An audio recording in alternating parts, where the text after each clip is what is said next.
Sometimes when you are running a National Hockey League team, it pays off to take a chance.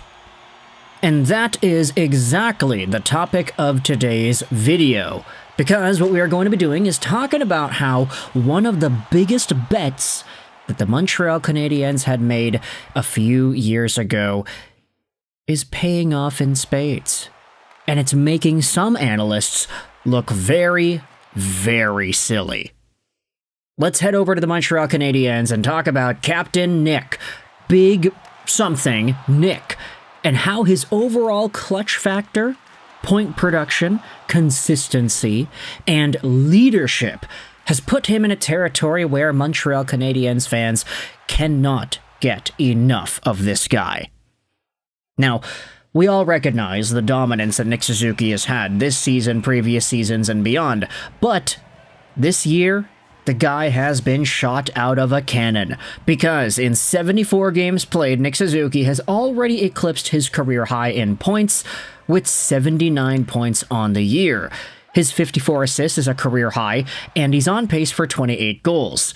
Nick, if he continues the pace he has been at the past few weeks, could realistically get up towards maybe 90 points if he gets lucky. Heck, okay, I take that back. Maybe not even lucky. If he produces in the same way he has been the past little while over the remaining 8 games of the year, who knows how many points this guy's going to be able to get. I think 11 points in 8 games is totally doable for Suzuki, who right now has 12 points in his last 10 and 7 points in his last 5. Not to mention the double-goal performance yesterday and the 3-point game against Florida on Sunday. Nick Suzuki has definitely taken charge the past few games here. And his contract is one that I think that we can all look at and say, hey, that's a fantastic contract. Because Nick Suzuki right now is 25 years old, he's 5'11", 212, right-handed guy, a chonky dude, face-off winning guy, two-way center who can make some brilliant plays on the fly, and he's making $7.875 million a year. He'll be making this amount of money until 2030, where he will be 31 years old. This contract takes him right through his prime years and into the latter half of his career. But what if I told you that just 3 years ago, there was a conversation that this contract that he is on right now was one of the worst in the league? Habs on Reddit went out there and posted this yesterday. The Nick Suzuki contract did in fact end up becoming a bargain. And then there's the emoji of the guy smiling with the little sweat drop on his forehead. Linked is an image titled this: The NHL's 10 Worst Contracts 2022 edition, according to The Athletic's Dom Lucian.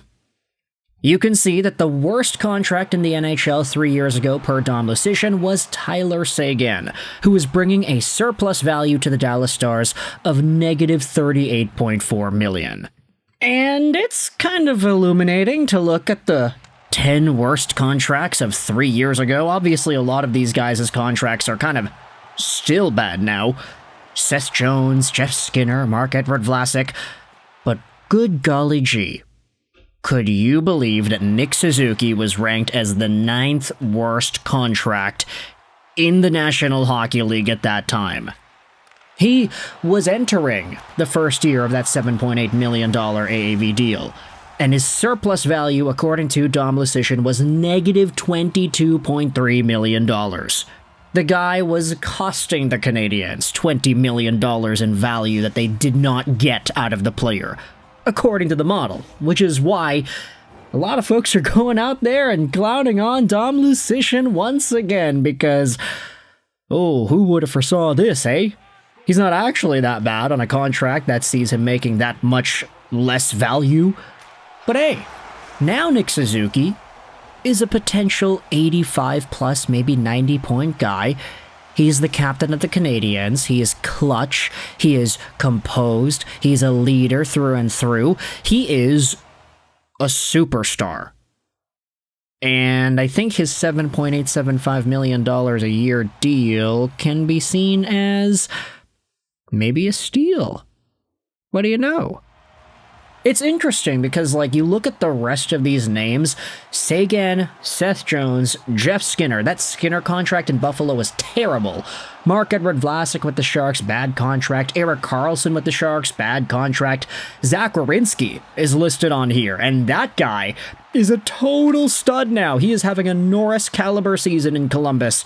Ben Sherratt, yeah, he's kind of cooked as well. But Nick Suzuki...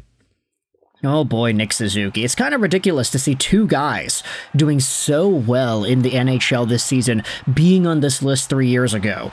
And I get it, there is an argument to be made as to why Nick's name was included on this list in the first place.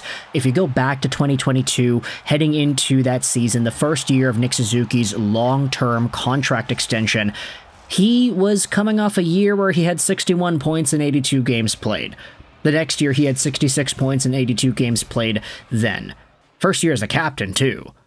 It's not necessarily like a 60-point guy is the best player in the world, but back in that time frame, Nick Suzuki was, what was he, 21? 22 years old? There was a lot of value to go and believe in longer term, and right now Nick Suzuki is 25. Players generally hit their primes, I'd say maybe around this age range, maybe 26-ish. I'd say maybe 15 years ago, a prime age would be considered in the 27, 28 range, but as the league has gotten quicker and younger, I think we're starting to see guys hit their primes more so in a 23, 24, 25-ish range. That's just kind of how I subjectively feel about it. Nick Suzuki could be in his prime right now, but then again, he's been getting better every single year. If he's this good right now, imagine what he could be next year. There's a very good argument to say that Nick Suzuki's progression has transcended the normal labels of being in his prime at this stage, and he's probably going to enter his prime next year or the year after that. I don't know. It's just kind of a simplified conversation on primes, but ultimately Nick Suzuki is providing so much value, especially with the cap going up, that in a $100+ million cap room world, Nick Suzuki making $7.8 million per year as a number one center who can get 80 to 90, maybe even 100 points if he continues with a crazy point production pace for a while, that guy is a steal. And he's making some of these analysts look really, really silly with their projections on how bad his contract was 3 years ago. Again, it may have been seen as a fair argument back then. 60-point guy who is making $7.8 million. Oh, that's a lot of money, right? But I think what a lot of those models lack is projection into the future. Saying, hey, this guy is X amount of valuable right now, what's he going to be next year? What's he going to be in 3 years? What's he going to be in 5 years?